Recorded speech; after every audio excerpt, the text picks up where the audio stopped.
Hi everyone, my name is Vandana Malhotra. Welcome to my channel KnowTheNew. Let's start our today's idiom session. My first idiom for today is sit on the fence. Sit on the fence का मतलब होता है किसी का भी पक्ष ना लेना. अगर दो पार्टीज के बीच में कोई आर्ग्यूमेंट हो रहा है तो किसी को भी सपोर्ट ना करना या फिर कोई डिसीजन ना ले पाना, किसी डिसीजन को डिले करना, कुछ डिसाइड ना कर पाना, उस सिचुएशन में भी हम यूज करते हैं सिट ऑन द फेंस. इसका सेंटेंस क्या बन सकता है?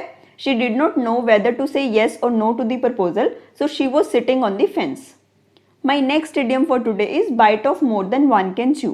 Bite off more than one can chew का मतलब होता है अपनी कैपेबिलिटी से ज़्यादा रिस्पॉन्सिबिलिटी ले लेना या फिर try to do something that is very difficult.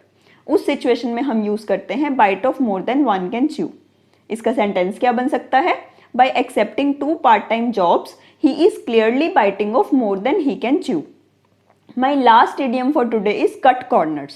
Cut corners का मतलब होता है किसी काम को शॉर्टकट वे से करना, टाइम या मनी बचाने के चक्कर में किसी काम को गलत तरीके से करना. उस सिचुएशन में हम यूज करते हैं कट कॉर्नर्स. इसका सेंटेंस क्या बन सकता है? Do not hurry, you can not cut corners if you want to do a perfect job. ये थी हमारी कुछ important idioms. In the coming series we will discuss some more important idioms and words. Till then please subscribe my channel. Thank you very much.